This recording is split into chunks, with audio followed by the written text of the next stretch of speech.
kedua, memilih lugas pinjaman. Ya, kita mau tahu juga sih apa sih tujuan dari sesi ini, atau di sesi ini kita mau belajar apa. Ya. Tujuannya pertama adalah mempelajari istilah dan definisi. Yang kedua, mengidentifikasi tanggung jawab yang terkait dengan peminjaman uang. Ya. Kalau kita pinjam uang, tanggung jawab apa saja yang harus kita. Yang ketiga, mengidentifikasi faktor-faktor yang menimbulkan lembaga pembiayaan atau lembaga pemberi. Yang keempat, mengidentifikasi beberapa jenis pemberi. Dan yang kelima adalah mencatat ya, pertanyaan-pertanyaan apa saja yang perlu kita tanyakan kepada lembaga pemberi. Nah, jadi di sini ada 5 ya, nanti akan kita tadi sebelumnya di sesinya Bu Putri, teman-teman sudah belajar apa tadi? Bagaimana cara membiayai usaha kita? Apa saja tadi sumbernya? Di sesi sebelumnya yang sudah kita pelajari tadi, sesi sebelumnya tadi apa? Oh, kita bisa mengambil dari tabungan pribadi. Kemudian, kalau nggak punya tabungan pribadi, kita juga bisa mengambil dari pinjaman. Nah, ketika kita harus memutuskan mengambil pinjaman, maka kita harus memutuskan dengan cara yang cerdas. Pinjaman seperti apa yang kita ambil? Ya. Di sesi ini kita akan belajar. Dan sebelumnya kita akan bermain ya. Di sini akan ada permainan untuk mengenal istilah-istilah apa saja yang ada di dunia perbankan terkait dengan pinjaman. Saya akan bagikan beberapa kartu. Ini bisa ada di lembaga formal maupun lembaga formal ya. Tentunya berbeda-beda. Saya akan bagikan dulu. Ya.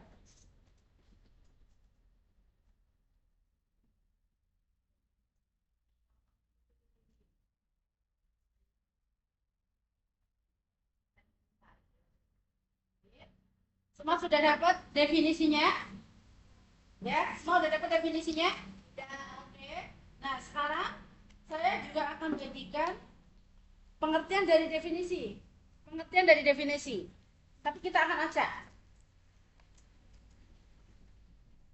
Oke.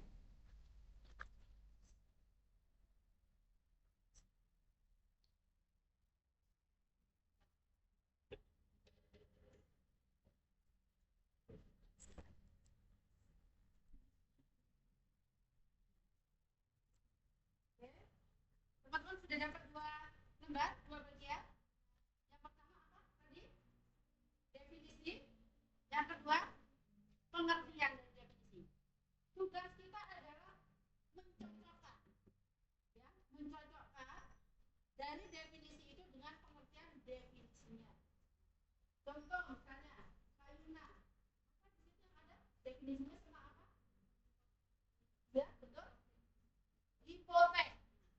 Hipotek itu apa? Kira-kira yang menerima definisi, apakah ada yang sesuai dengan hipotek? Ada? Oke,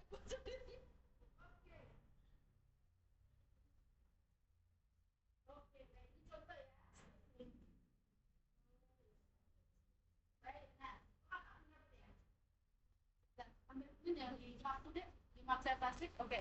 Contoh punya Melisa, apa di situ definisinya? Pak jadi cepat. Apa? Broker. Broker kredit. Nah, broker kredit itu apa pengertiannya? Yang mana? Definisinya. Atau kalau Kak Mar apa di situ?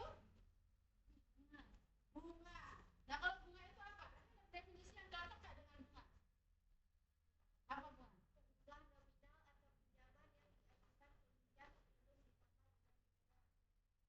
Pakai itu bunga?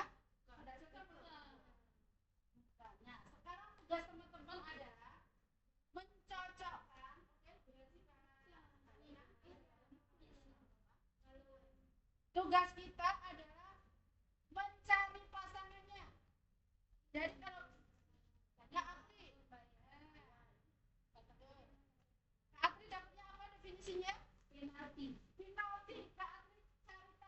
siapa penalti itu ada sama siapa. Ya. Oke, sudah dapat? Sudah paham?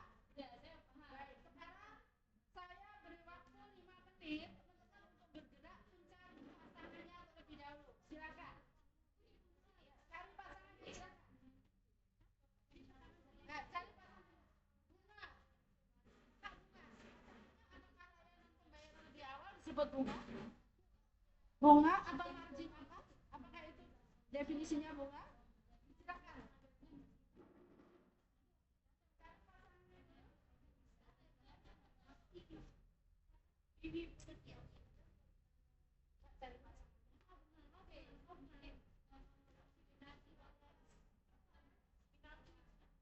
Penalti, Pak.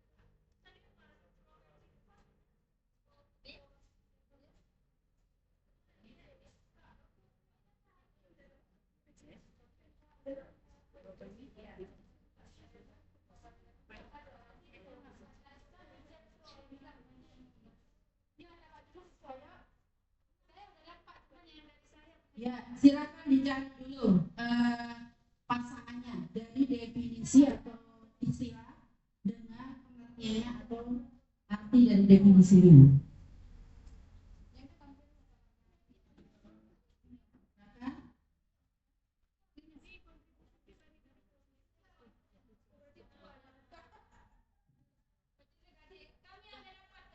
Oke, baik.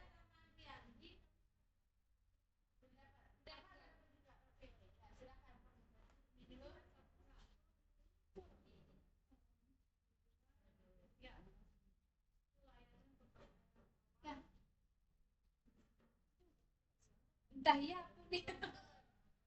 sudah semua? Oke, sekarang kalau sudah, kita minta dari teman-teman, kita udah dapat semua, ya.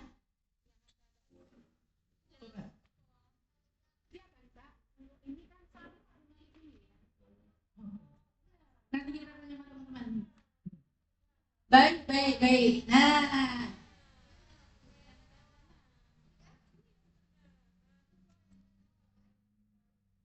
sudah. Baik, sekarang kita mulai dulu aja. Kita mulai dulu dari boleh?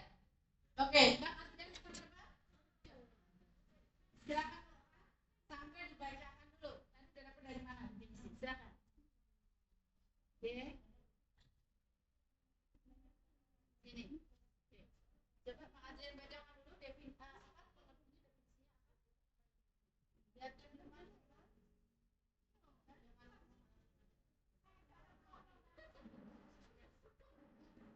Kontribusi pribadi adalah properti dana untuk rencana Anda yang Anda miliki sebelum meminjam, jumlah tambahan dari lembaga kredit.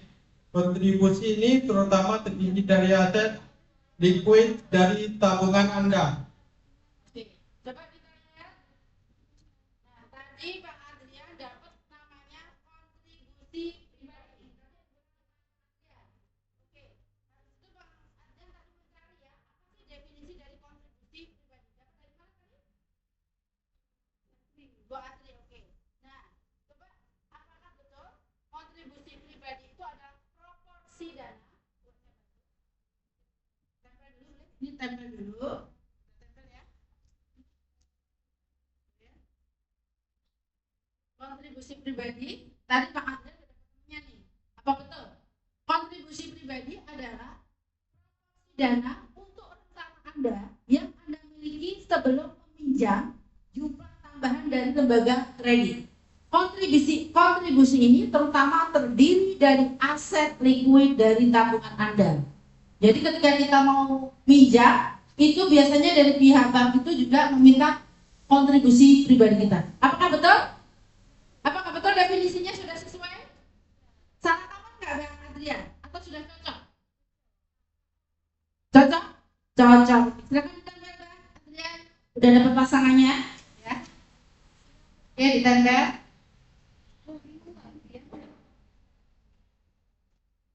Terima kasih. Silakan duduk. Lanjut. Siapa yang mau coba udah dapat pasangan? Pak Atri, silakan ke depan.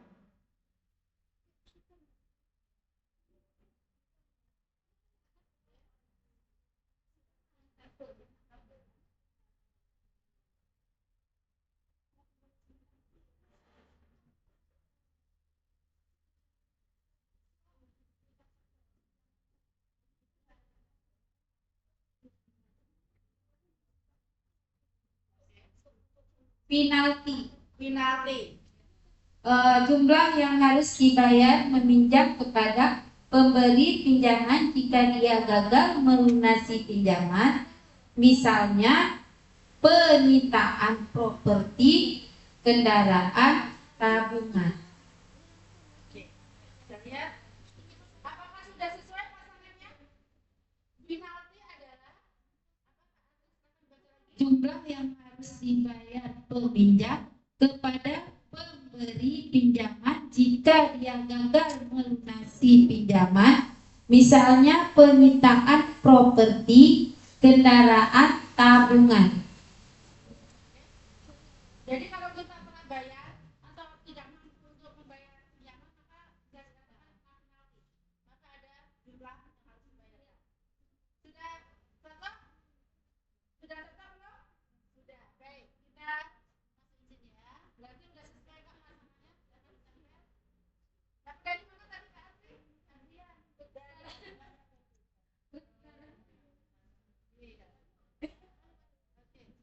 Terima kasih Kak Atri. Lanjut. Silakan. Ya, Kak Isma. Hipotek.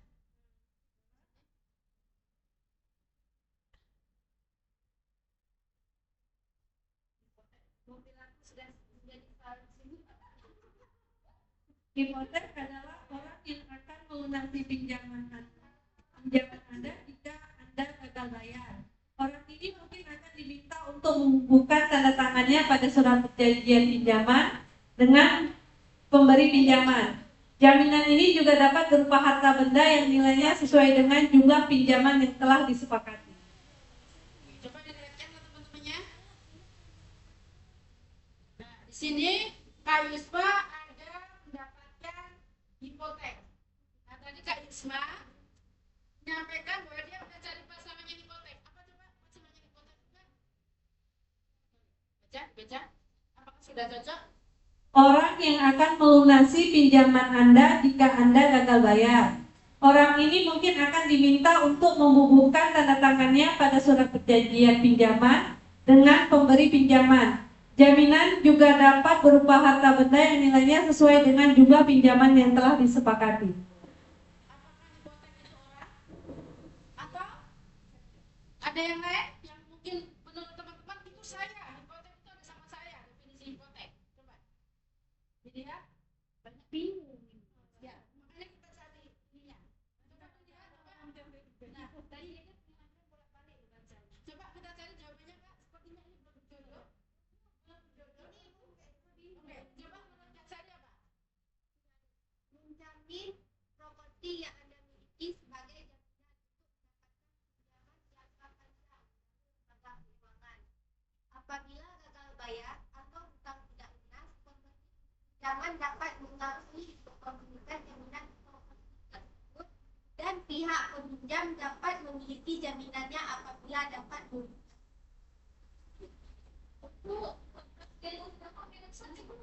coba broker. Nah, ini pemiliknya nih. Oke, terus sekali. Berarti bisa dibaca lagi kan? Kita yang dimaksud dengan hipotek adalah menjaminkan properti yang Anda miliki sebagai jaminan untuk mendapatkan pinjaman jangka panjang dari lembaga keuangan. Apabila gagal bayar atau hutang tidak lunas, Pemberi pinjaman dapat mengakui kepemilikan jaminan properti tersebut dan pihak peminjam dapat memiliki jaminannya apabila dapat melunasi pinjamannya. Betul sekali. Terima kasih Kak Yusma ya. Jadi kalau hipotek itu bisa disebut sebagai jaminan barang tidak bergerak. Ya, ya. Jadi bisa dijadikan sebagai agunan tapi khusus barang tidak bergerak. Sehingga ketika tidak mampu bayar maka hipotek ini bisa menjadi pemilik pemberi pinjaman. Kita tidak bisa bayar, bisa disita. Oke, terima kasih Kak Yusma. Lanjut, silakan. Siapa yang belum? Yang belum. Oke, silakan Kak Selis.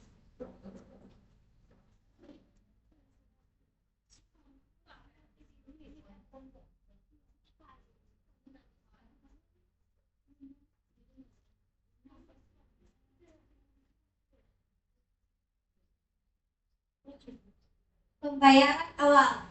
Layanan pembayaran lebih awal yang ditawarkan dari pemberi pinjaman kepada peminjam. Layanan ini untuk membantu peminjam agar dapat menggunakan uang dari peminjam dalam memenuhi kebutuhannya dengan segera. Gimana? Coba Amar definisinya, sorry tadi Pembayaran awal. Coba pembayaran awal. Apa tidak seri tadi yang sudah dicari? Pembayaran awal yang ditawarkan dari pemberi peminjam kepada peminjam.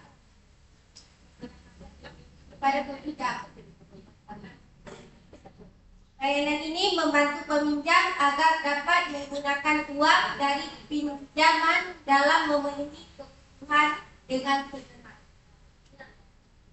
Oke. Atau ada yang dibaca oleh teman kita Kak Seri, sudah sesuai? Definisi pembayaran awal? Atau ada yang lain? Itu kayaknya saya atau ada sama saya pembayaran awal? Itu sudah sesuai? Atau dia? Coba kita lihat. Ya. Pembayaran awal adalah layanan pembayaran lebih awal yang ditawarkan dari pemberi pinjaman kepada peminjam. Layanan ini untuk membantu peminjam agar dapat menggunakan uang dari peminjam dalam memenuhi kebutuhannya dengan segera. Jadi dia membayar lebih awal. Sudah berjodoh nih? Sudah cocok? Sudah? Oke.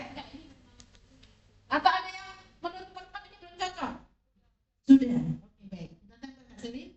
Terima kasih. Tempel. Terima kasih. Lagi? Silakan. Ya, Sinta.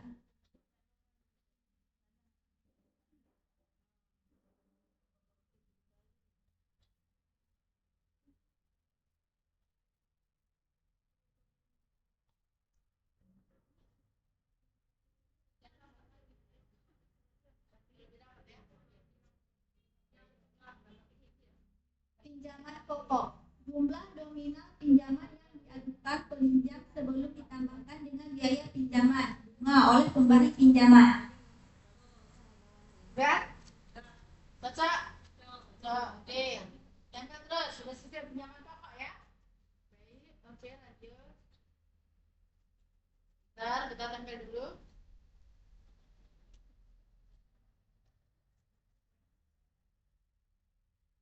Silakan.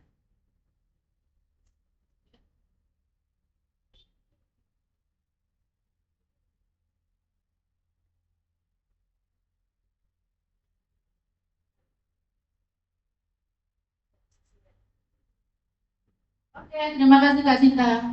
Lanjut lagi, masih ada 2. Ya, Ibu, silakan Ibu.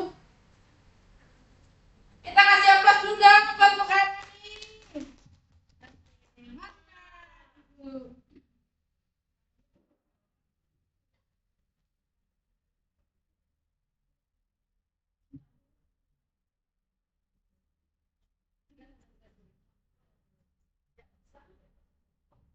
Ibu dapat apa nih pesan-pesannya?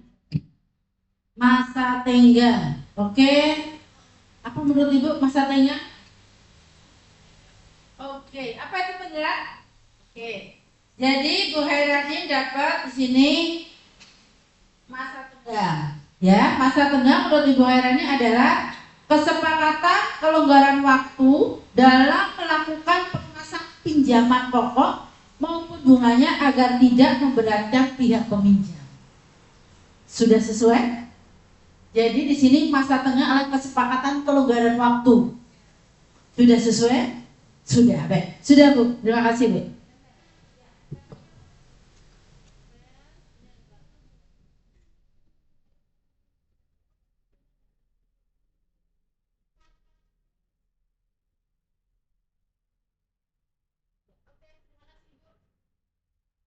Oke, kita masih ada lagi tadi yang belum? Punya Melisa sama Kak Man? Oke. Ya, ayo. Mari.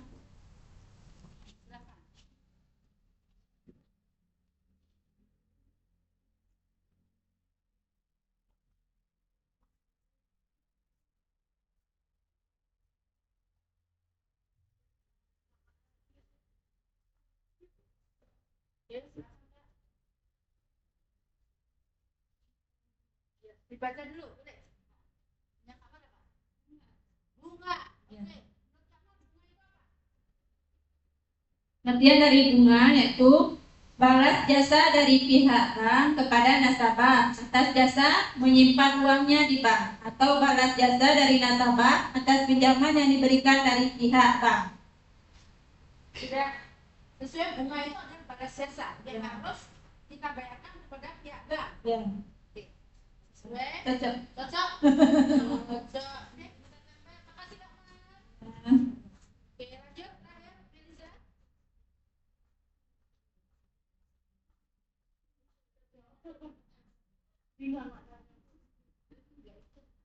Baca dong, Mbak.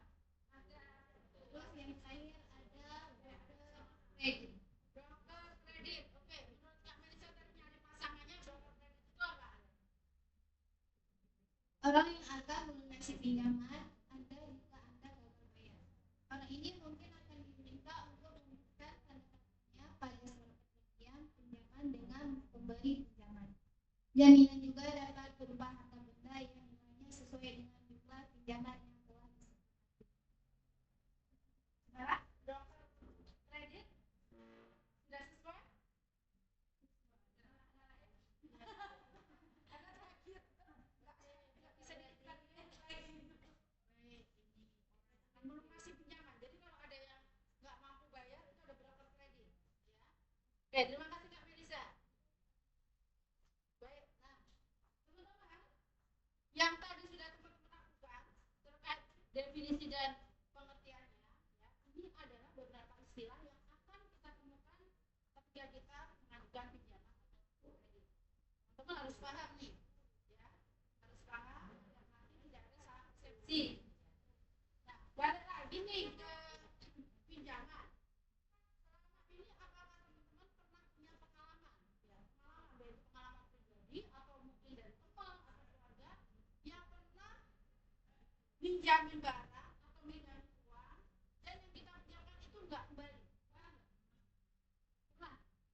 Oke, Kak Yusuf pernah minjamin barang dan barangnya nggak kembali atau mungkin waktu itu dapat apa? Uang nggak? Uang. Oke.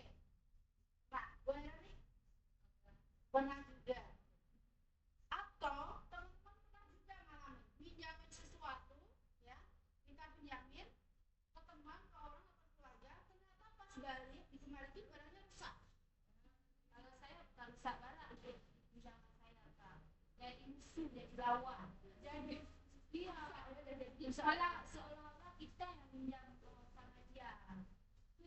Sampai sekarang belum di kita jual barang kredit dan diambil barangnya. Nah, semua pasti pernah punya pengalaman ya, ketika terkait dengan pinjaman. Nah, sekarang coba diskusikan berdua dengan pasangannya, maksudnya pasangan teman di sini, apa yang pernah dialami oleh teman-teman terkait dengan pinjaman tadi. 1 menit saja. Silakan Besti. Sama Kak Sally sama Melisa juga berdua, ya.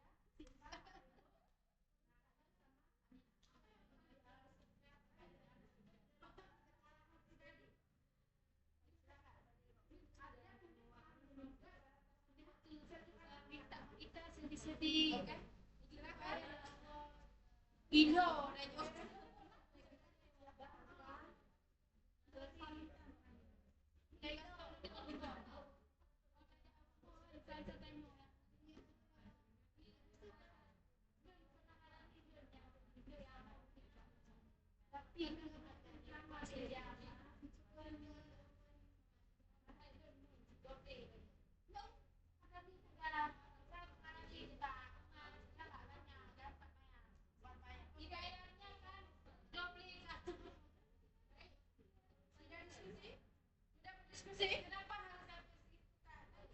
Waduh, ya Allah.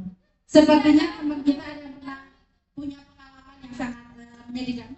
Kak Apri Seri, silakan. Dari hasil modal. Jadi saya menabung Kak, dan sedih saya pernah mengalaminya. Sakit kali Kak menabung. Orang tua saya masih ingat mana rumahnya. Saya menyesal untuk menabungnya itu untuk ada itu kan Kak beli.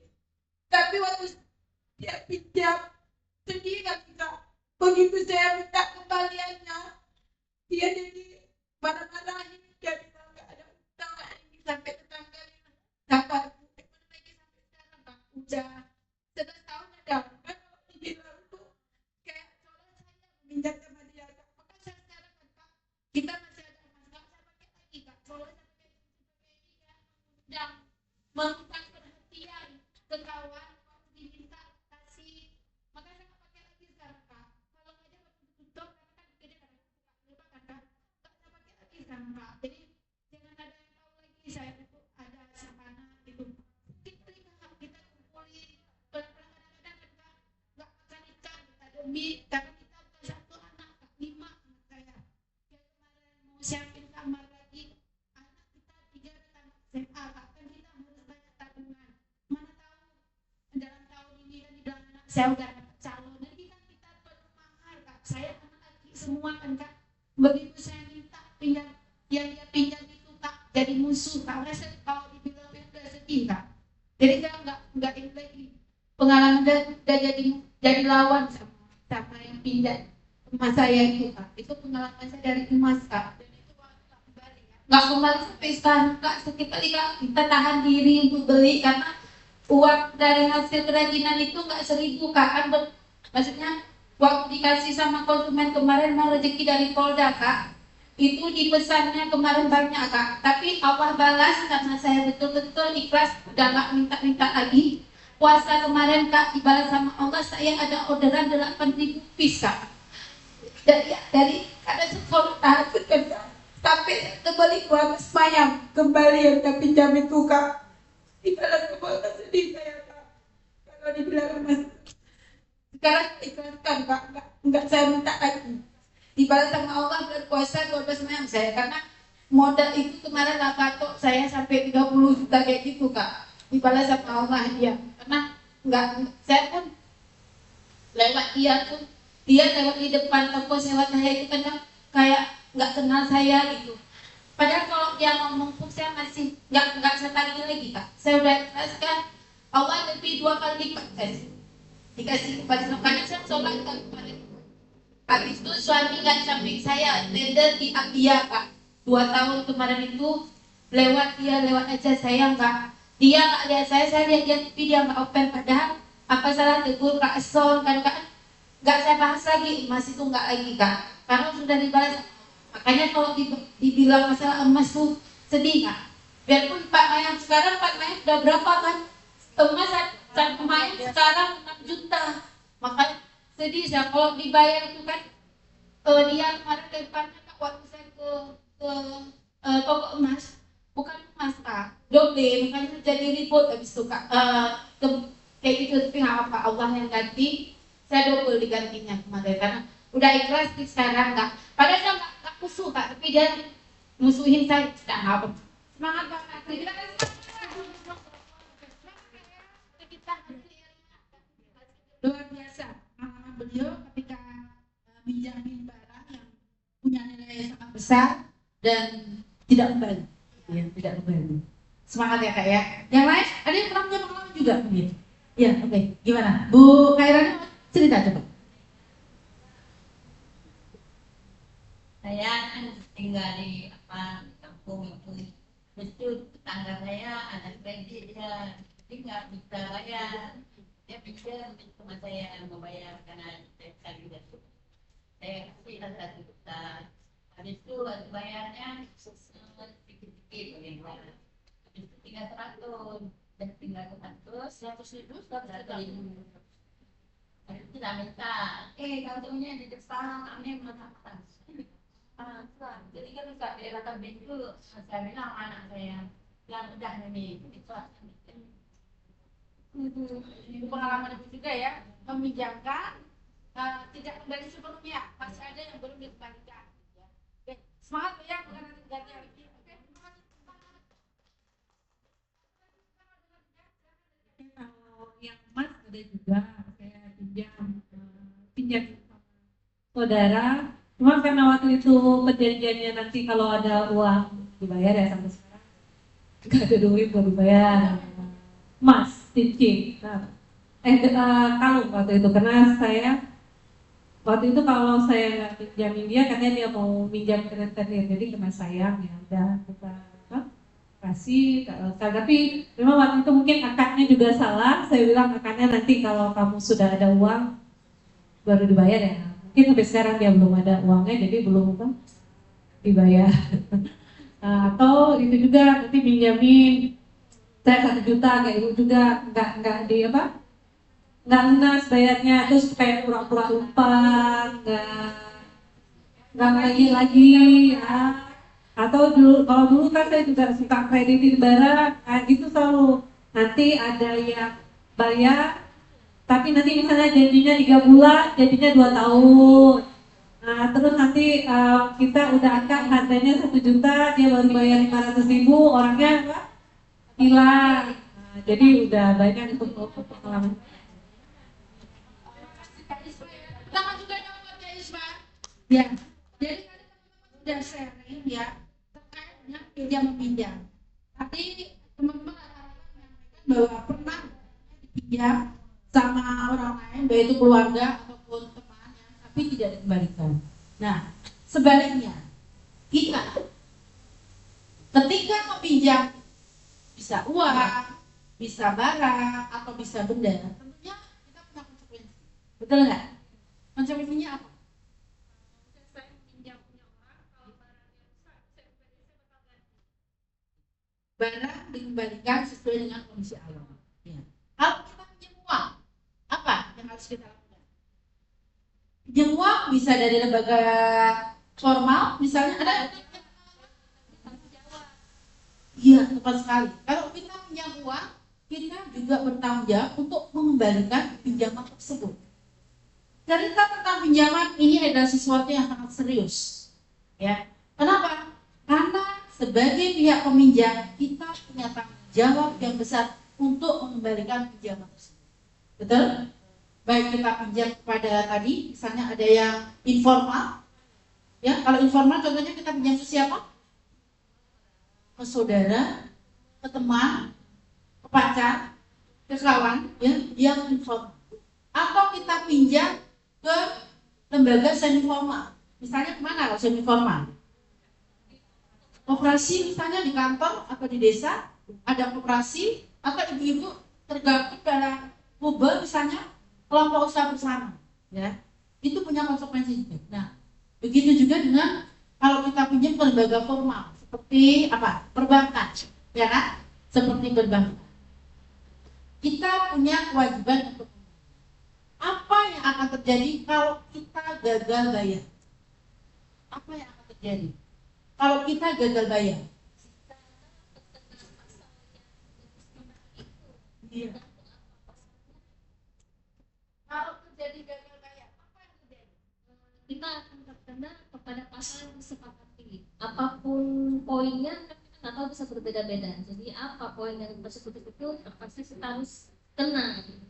Tapi bisa ada denda, bisa ada pengambilan aset dari kita, ataupun apa sih, banyak sih macamnya. Berarti kalau ke dalam sidang Bukan sidang, maksudnya poin di awal itu kan udah ada kesepakatan, makanya lihat baik-baik apakah kita sanggup terhadap poin itu. Kalau kira-kira nggak sanggup, jangan kita menyetujui poin tersebut. Jadi kalau udah oke, baca baik-baik, teken, silakan teken. Kalau tidak sanggup, sebaiknya mundur saja. ketika gagal bayar akan ada konsekuensi yang kita terima tadi. Seperti yang disampaikan sama Kak Nina. Tadi kayaknya Kak Fat mau sampaikan juga. Ya. Kalau kita meminjamkan ke simpanan yang informal itu, dari mana konsekuensinya? Ya, Kak Mat nanya, kalau kita pinjamnya itu ke informal, contohnya ke teman atau ke saudara, ya. Konsekuensinya gimana kalau kita nggak bisa bayar? Tapi tetap ada bayar. Daya ini kan udah berkurang ya. Jadi yang pertama yaitu tadi kalau meminjam lagi kayak manapun mendesaknya ya orang udah nggak percaya lagi. Besok ada juga kan ketika orang yang misalnya saya pinjamin kakak terus kakak nggak bayar, saya bakal bilang sama semua orang, kakak tuh punya utang sama saya apa? Nggak bayar kan? Nah, ada sanksi sosialnya juga. Jadi siapa lagi yang mau pinjam, tidak ada yang siap pinjam. Kalau memang apa beli.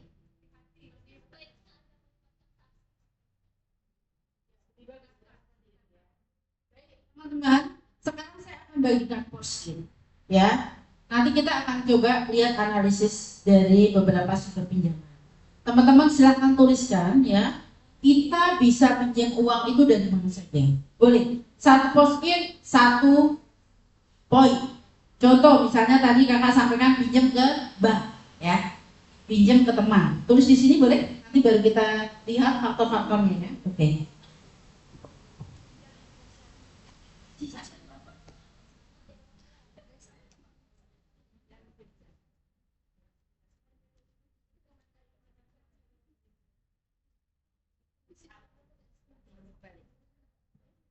Silakan.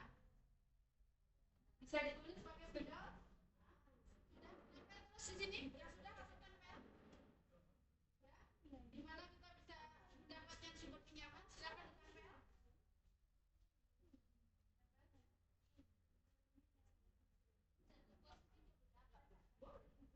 Bisa tempel.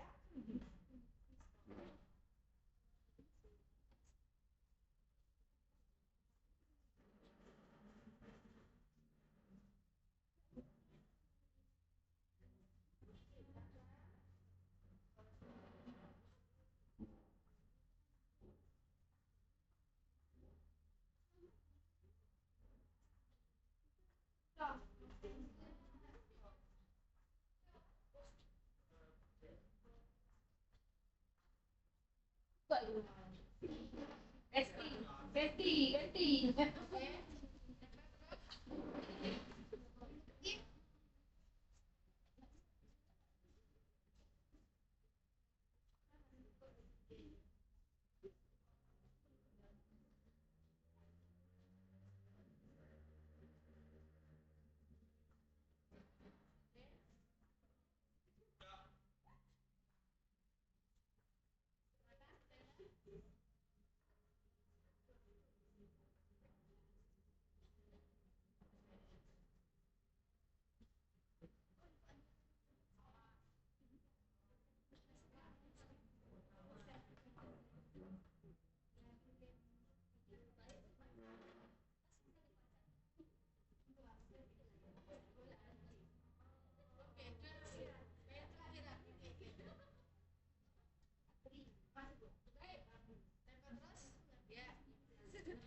Pinjaman yang sudah dituliskan cari.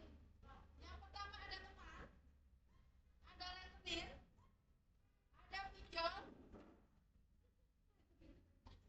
ada mekar, ada koperasi, ada pencucian dari pihak lainnya, pencucian atau pencucian, ada pacar, ada penjangkauan, lembaga keuangan bisa jadi apa?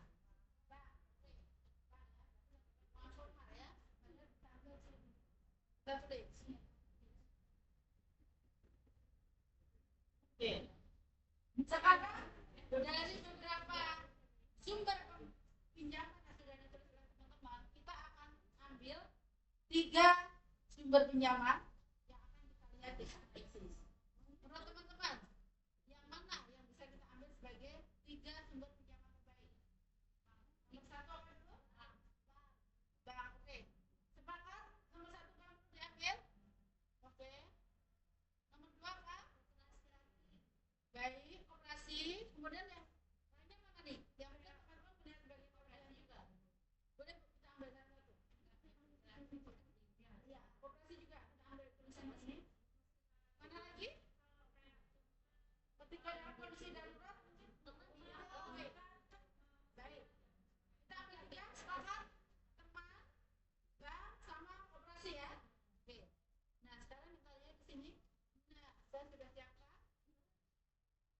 dari sini.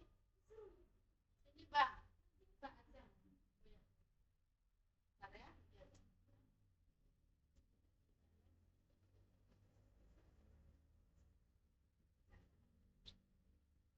Tadi ada.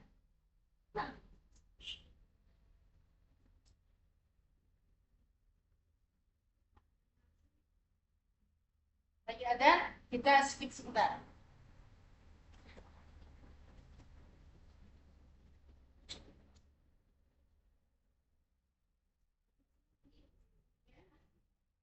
Sudah? Apa yang perlu kita pertimbangkan ketika kita memilih sumber pembiayaan? Baik dari bank, koperasi, atau rumah. Karena apa? Kenapa kita pilih bank? Pertimbangan apa? Pertama berarti dari bunga ke biaya?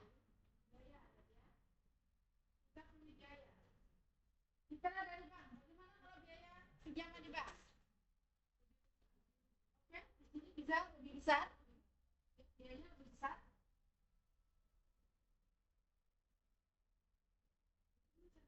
Bagaimana dengan di koperasi dibandingkan bank? Sedang? Sedang, baik. Bagaimana dengan teman? Dibandingkan, apakah ada biayanya?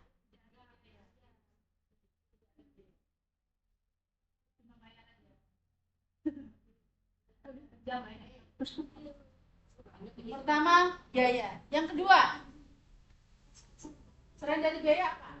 Kok teman-teman tuh lebih milih yang teman misalnya dibandingkan koperasi? Dari segi apa? Lebih bijak kita pinjam 10 juta, 10 juta. Oke, berarti lebih ke biaya tadi. Proses, kita pertimbangkan juga prosesnya. Oke, itu juga ada proses. Baik, kalau di bank gimana prosesnya? Cepat atau lama dibandingkan teman? Oke, ada proses survei, ada ini berarti prosesnya kalau di bank apa tadi lebih lama. Oke. Kalau di koperasi gimana tuh? Dibandingkan dengan bank lebih lama mana? Lebih lama. Berarti di sini apa? Sudah terlalu lama. Kalau sama teman gimana? Prosesnya gimana? Langsung Pak Adri, baru pinjam uang dong, berapa juta? Kirim nomor rekening. Berarti apa? Biasanya lebih cepat. Iya, lebih cepat. Tergantung temannya. Oke. Selain proses apa lagi sih yang menjadi faktor kita kalau pinjam itu harus ada apa misalnya? Jadi pertimbangan.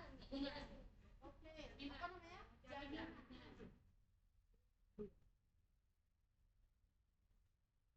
Bagaimana kalau di perbankan? Kalau kita pinjam? Ada. Wajib. Kalau di koperasi gimana Bu? Pengalaman? Selama ini gimana? Kalau koperasi itu tergantung siapa direkturnya. Ya, karena di kampung Mati ada tahun-tahun lalu tidak ada. Kasih terus. Tapi tahun ini harus ada. Tergantung siapa uang. Baik. Tapi kalau di bank pasti wajib ada. Kalau saya pernah pinjam di BPR, sorry, di itu tadi yang contohnya Sarif apa? PNPM Koperasi PNPM di kampung. harus ada akunnya? Tidak. Berarti bisa ada, bisa tidak. Bisa ada, bisa tidak. Nah, kalau sama teman gimana? Oke. Bisa berarti bisa ada, bisa tidak. Kalau pinjamnya juga nilainya banyak, harus ada. Kak, pinjam uang dong, berapa? 20 juta. Lu punya BPKB? Coba juga. Kasih lalu. Ya kan?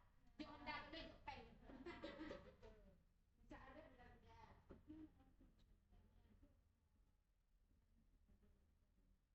Nah, tadi cerita tadi ada apa lagi nih? Bagaimana kalau terlambat? Resiko. Oke. Resiko. Kita juga melihat resiko ya. Itu istilahnya kayak ganda, kita ganda undang. Ganda. Ya kan Kak? Masuk. Kalau bahasa Indonesia apa? Gadai. Gadai. Misalnya Ada rekomendasi ada kalau terkait resiko gimana? Kalau kita resiko pinjam bank, resikonya gimana?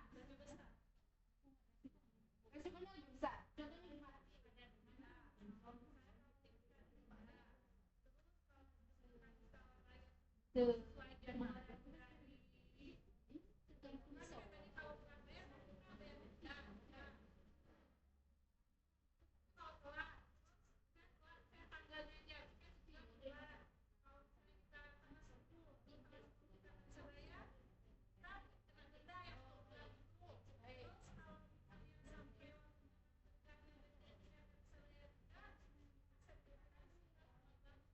Berarti resiko kalau kita pinjam di bank gimana? Lebih besar ya? Telat bayar, kena denda, nggak bisa bayar, kena.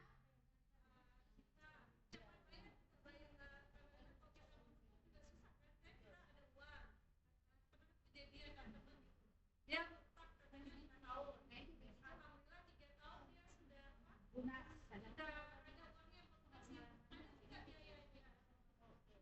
Lebih cepat ya. Berarti resikonya kalau di bank lebih besar dari segi tanggung jawab, gitu. Atau dari segi apa? Ya resiko apa nih? Bukannya resiko kerugian. Resiko tanggung jawab.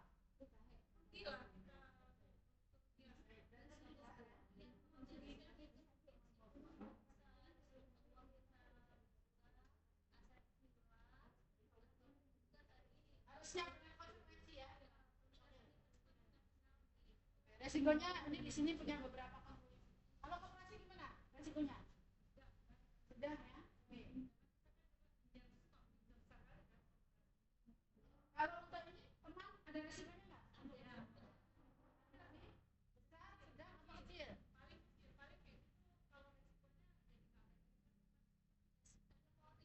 Nah, ini contoh beberapa faktor yang kita pertimbangkan ketika kita mau pinjam uang. Oh, sepertinya jaga kemana nih? Saya kebutuhannya misalnya kecil, pinjam uangnya itu nggak banyak. Oh, mungkin bisa pinjam dulu mana? Teman dulu, mungkin teman dulu, ya kan? Tapi kalau udah lebih besar lagi, mungkin kemana pilihannya? Ke koperasi. Kalau udah lebih banyak lagi, ke bank. Padahal belum tentu bank atau koperasi itu punya dana sebanyak yang kita butuhkan, yang kita pinjamkan. Ini ada beberapa faktor. Tentunya setiap pilihan dari sumber pembiayaan, sumber pinjaman ada konsekuensinya masing-masing, syaratnya masing-masing. Jadi kebutuhan teman-teman terkait pembiayaan bisa disesuaikan dengan faktor-faktor yang ada di setiap sumber kredit.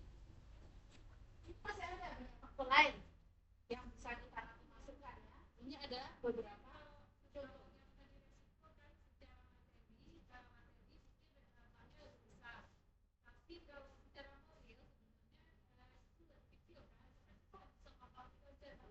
Kalau modelnya besar kan kerugian karena tadi kita ngomong terus saya saat saya pinjam uang meninggal terus tiba-tiba udah lunas teman tiba-tiba dia pinjam uang sama saya terus saya bilang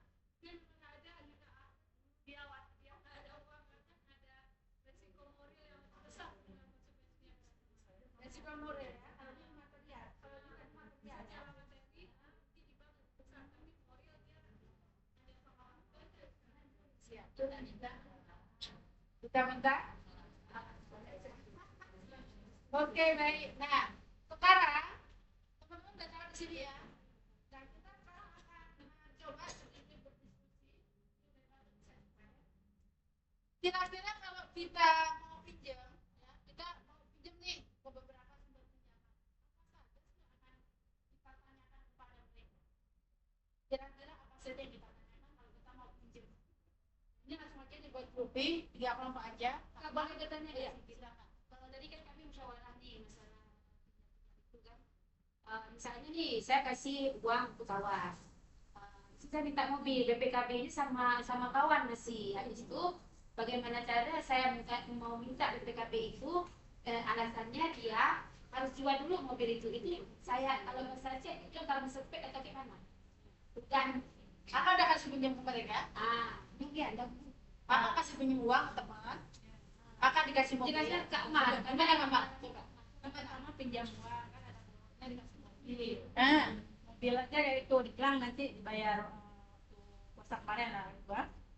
Kita lagi waktu puasa kemarin belum ada uangnya.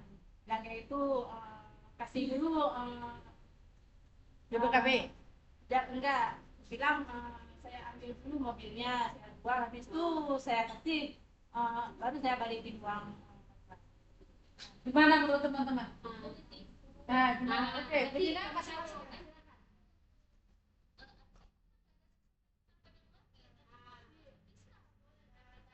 Lebih karena ini pikir mobil dari kita, PKB mana orang kasih buat kita. Oke, kalau menurut Kak Lisa, Tapi mobil ini nanti apa kita? Karena kita nggak mau kasih.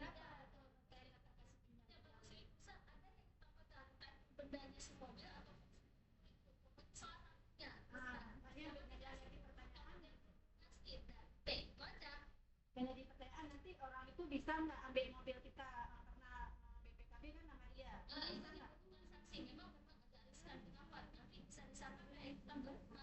Iya.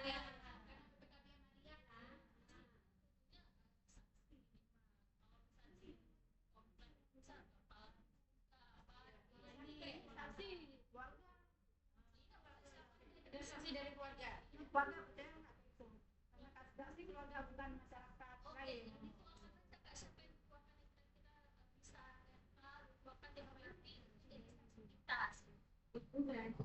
Ya, saran yang bagus nih yang kasusnya Kak Mat tadi ya, pinjamin uang ke teman, ya kan? Teman dia kasih jaminannya adalah mobil, bukan surat, bukan dengan surat-surat BPKB-nya.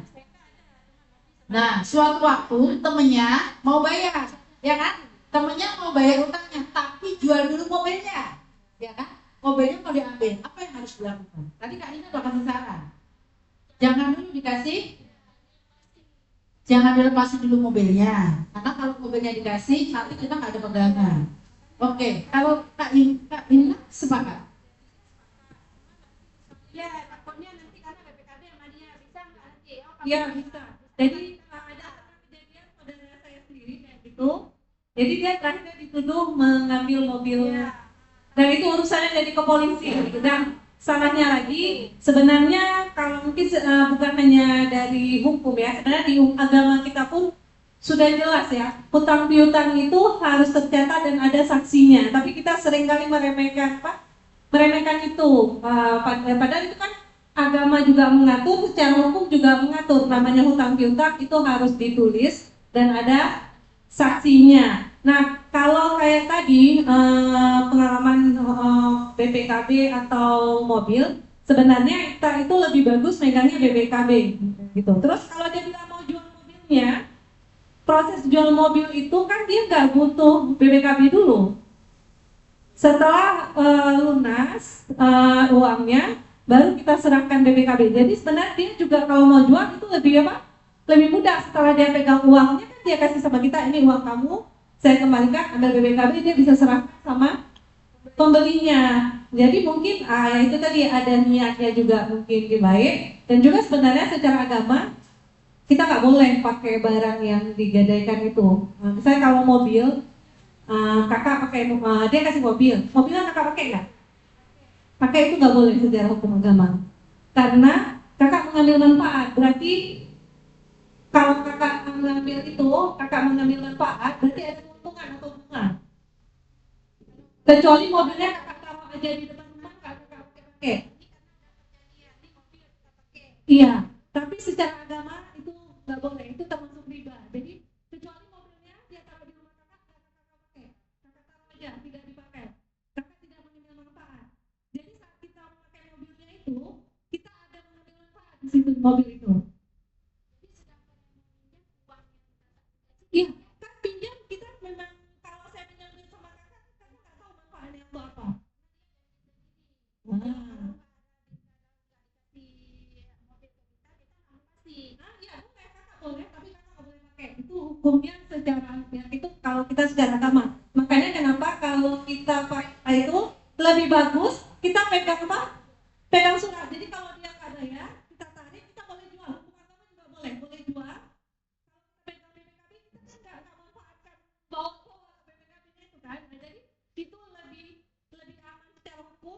secara agama. Jadi besok-besok itu pengalaman kita. Jadi jangan terima lagi kalau mobilnya itu. Nih, Kak Isma.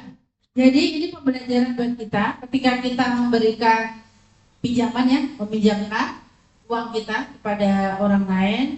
Agunan tadi memang sangat penting sekali ya. Kalau tadi mobil, tapi kan nggak ada surat kepemilikan. Ketika mereka mau jual, bisa dianggap juga sebagai penggelapan, gitu ya. Gak apa-apa Kak, ini jadi pembelajaran. Moga aja tetap ada solusi. Dan kalau dia mau jual mobilnya, ya nanti calon pembelinya bisa kok diajak ke rumah kakak untuk melihat mobilnya. Kalau mau melihat fisik, gitu. Gak harus mobil itu dikembalikan dulu. Bawa aja penjual pembelinya ke sini kalau mau lihat mobilnya. Dia risiko kalau tabungan pakai kan Kak, baterainya rusak. Pokoknya pembeli itu nggak jadi beli mobil satu hari, nggak satu minggu, Harus dipanasi. satu minggu nggak bisa naik. Yang bisa. Jadi kalau saya segala sesuatu yang aman secara syariah dan juga aman secara Hukum. negara. Kita juga punya agama yang harus kita pertimbangkan, tapi tergantung keyakinan kita masing-masing. Betul sekali. Ya, maksudnya kayak gitulah. Jadi kan kita apa namanya komunikasi sehat maksudnya kita kemudian juga makanya kasih ruang dia. Enggak, kita kadang kalau masalah mobil itu udah paham 4 hari aja Kak. Saya kan ikut latihan di Takenon kemarin kan, lagi dari bambu 4 hari karena HIS itu nggak mau dia untuk blok saya kan nggak mau. Kalau corona harus ikut daerah kota Kak. Dia titik tempat pindah, tadi mama hubungin. Jadi pas titik di situ 4 hari, begitu saya balik susah itu 4 hari Oke, Kak. ya itu terkait pemeliharaan mobil ya. Ya. Nah jadi inti pembelajaran yang di sini adalah ketika kita melakukan proses kredit ya, baik itu tersebut pinjaman, kita harus melihat tadi beberapa hal ya terkait persyaratan, kondisi dan sebagainya. Maka di sini ada beberapa pertimbangan tadi ya Kak, ada beberapa pertimbangan. Kalau Kakak pinjam ke teman, apa saja tadi ya kan? Oh dia minta agunan BPKB misalnya. Apa yang bisa nanti didiskusikan. Nah sekarang saya akan bagikan lagi post-it ke kelompok. Di sini berarti kelompok 1, kelompok 2 dan kelompok 3. Nah teman-teman mau ajukan sumber pembiayaan atau mau ajukan pinjaman ke beberapa pemberi pinjaman, kira-kira apa saja sih akan kita tanyakan kepada mereka? Ya, apa saja yang akan kita tanyakan pada mereka? Silakan bisa tuliskan di post.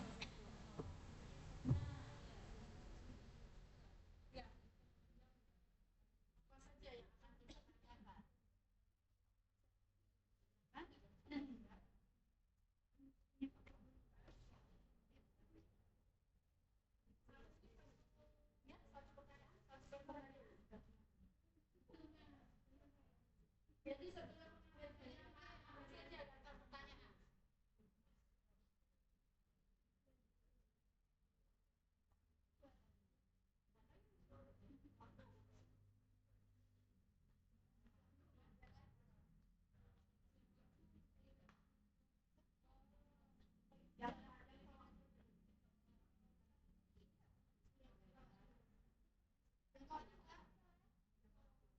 Oke, silakan waktu diskusinya 5 menit. Silakan Melanie. Apa saja kira-kira daftar pertanyaannya?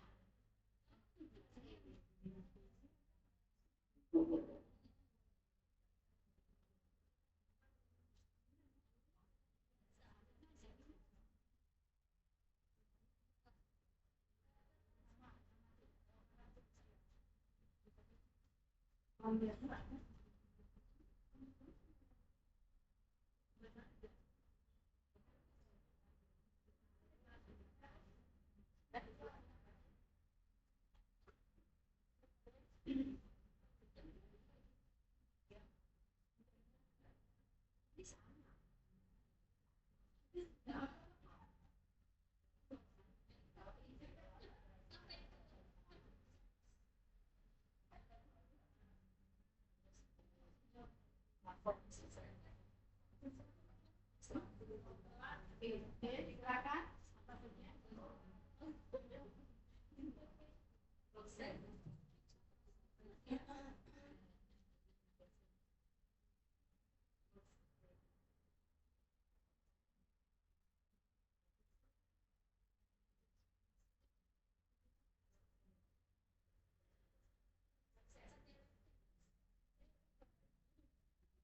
Ini pinjamannya ke siapa aja? Boleh. Ke siapa saja? Apa saja sudah terbuka?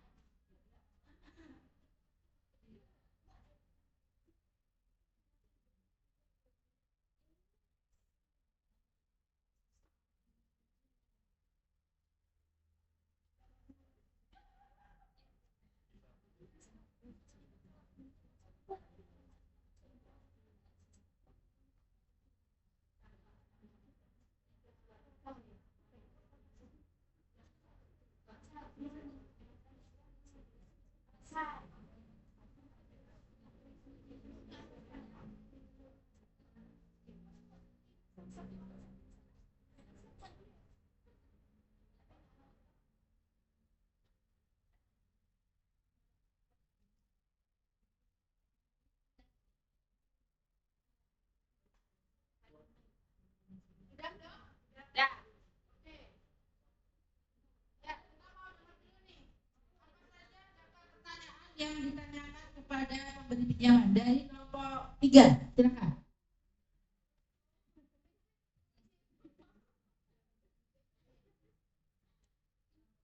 Menurut kelompok 3, yang kami tanyakan yang pertama, tujuannya untuk apa meminjam? Tujuan. Ya. Yang ke kakak nanya ke bank, misalkan kakak mau pinjam uang ke bank misalnya, apa saja yang kakak tanyakan ke bank kalau kakak mau pinjam uang? Pinjam. Orang yang pinjam, kakak yang pinjam ke bank. Isinya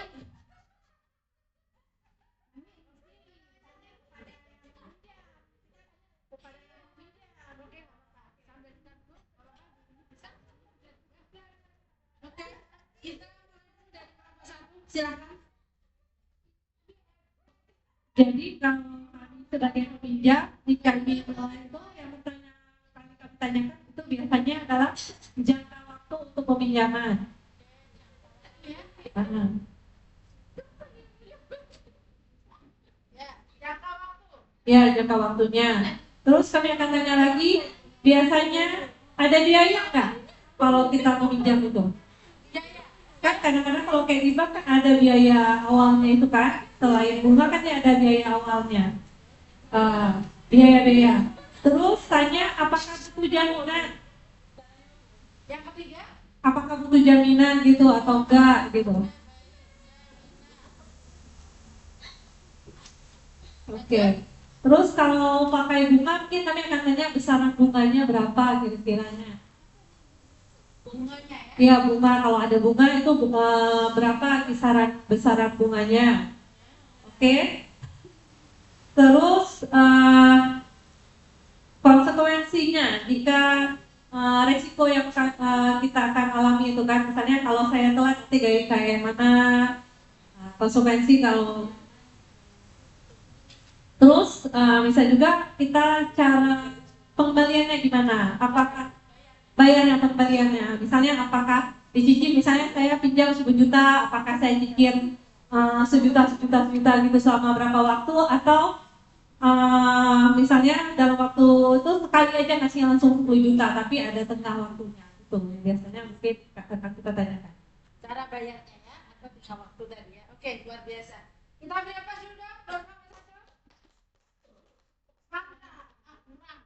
1, 2, 3. Mantap. Oke, terima kasih. Kita beri kesempatan ke kelompok 2. Silakan. Mau menambah? Apa saja?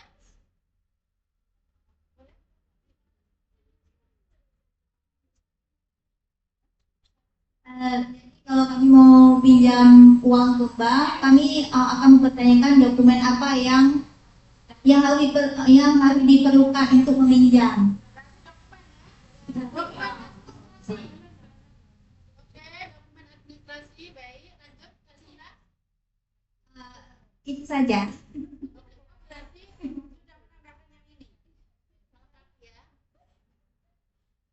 Oke, terima kasih. Dari kelompok kasih tak lanjut kelompok 3. Silakan. Sebenarnya kami sih tadi kebutuhan kami tulis jangka waktu ya sudah. Tapi ada satu lagi nih tentang apa syaratnya. Oh, syaratnya. Oke, betul sekali. Ini pada utama juga sepertinya Ya, ada. syaratnya. Semuanya. Syaratnya utama. Ya. Saya bersiap. Iya. Karena kalau masih belajar nggak boleh. Usaha minimal sudah jalan, misalnya 6 bulan. Ini yang utama. Kalau status pinjamannya Status pinjaman boleh gimana? Contohnya kan harus jenis kreditnya. Jenis kreditnya apakah dia masuk kur atau dia masuk kontes apa?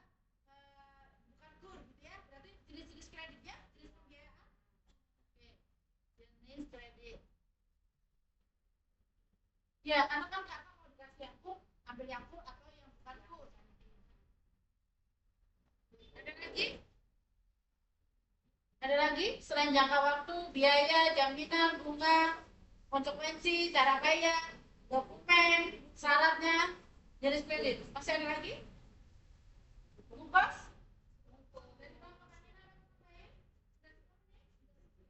Kelompok Kak Sherly, Kak Sinta? Oke. Kelompok Kak Mar? Oke, baik. Nah, ini adalah daftar pertanyaan yang biasanya kita berikan kepada pemberi pinjaman. Informasi-informasi ini penting sekali. Kenapa? Kenapa informasi ini sangat penting bagi kita sebagai calon peminjam? Betul sekali, agar kita tidak salah mengambil keputusan. Agar kita tidak salah mengambil keputusan dari pinjaman yang akan kita ambil. Kita sudah tahu kalau kita dapat pinjaman di lembaga peminjam A, konsekuensinya seperti ini. Jangka waktunya berapa lama? Kalau telat bayar seperti apa? Makanya tadi ada beberapa sumber pembiayaan di sini. Apakah mau pinjam dari teman? Apakah mau pinjam dari koperasi? Apakah mau pinjam dari bank? Apakah mau pinjam dari yang formal, semi formal, atau informal? Sampai di sini sudah paham? Sampai di sini sudah mulai punya gambaran? Oke, baik. Nah, apa kesimpulan dari sesi ini tadi? Tadi apa yang kita pelajari dari sesi ini? Masih ingat apa hasilnya tadi kita pelajari? Yang pertama tadi kita apa? Mengenal apa tadi ini? Mengenal definisi. Ya, betul sekali. Mengenal istilah atau definisi. Saya mau tanya, apa itu bunga? Ada yang sudah? Bunga apa bunga? balas jasa. Balas jasa, betul sekali. Apa itu pinjaman pokok? Bunga nominal yang kita pinjam. Apa itu penalti? Penalti apa? Ya, jumlah harus dibayar jika kita terlambat melakukan pembayaran. Terus kita memilih beberapa metode peminjaman. Sumbernya tadi dari mana aja? Kita bisa ambil pinjaman dari mana saja? Dari teman,